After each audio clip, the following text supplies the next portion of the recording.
What is going on, football fans? Back at it with another New York Giants video. And in this video, I'm going to talk about the news that came out just about a half hour ago on Cody Latimer. And I wish I had better news to report, especially at the wide receiver position. We have been hit with bump after bump after bump, whether it be Darius Slayton missing all of preseason outside of week number 3, whether it be the suspension of Golden Tate, Corey Coleman out for the year, Sterling Shepard gets a concussion. We don't know if he's going to be playing this week. Now, word comes out today that Cody Latimer suffered what seems to be a leg ailment in practice and had to work on the sideline.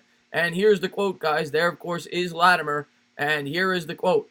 The Giants lost Corey Coleman to a season-ending knee injury the first day of training camp. Sterling Shepard broke his thumb. Darius Slayton has barely seen the field because of a creaky hamstring.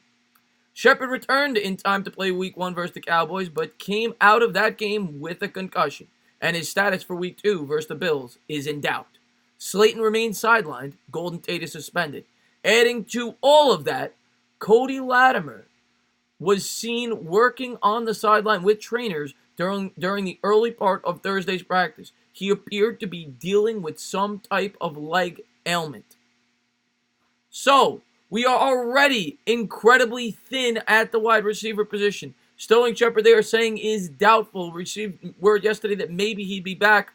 There's no telling what's going to happen there. But now Latimer, who's third in line to be the number one wide receiver on this team, behind Shepard, and now the suspended Golden Tate, is now hurt as well, potentially. We don't know if he's going to miss the game. We're going to have to wait and see. But this is not great news leading up into a game going up against the best pass defense in football.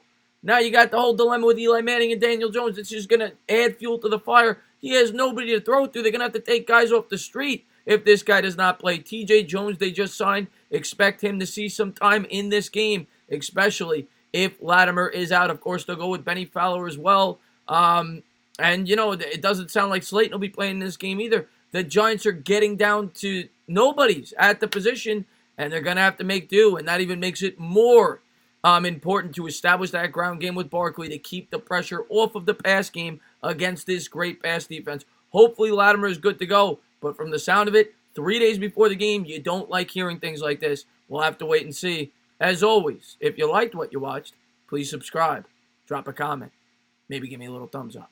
Cheers.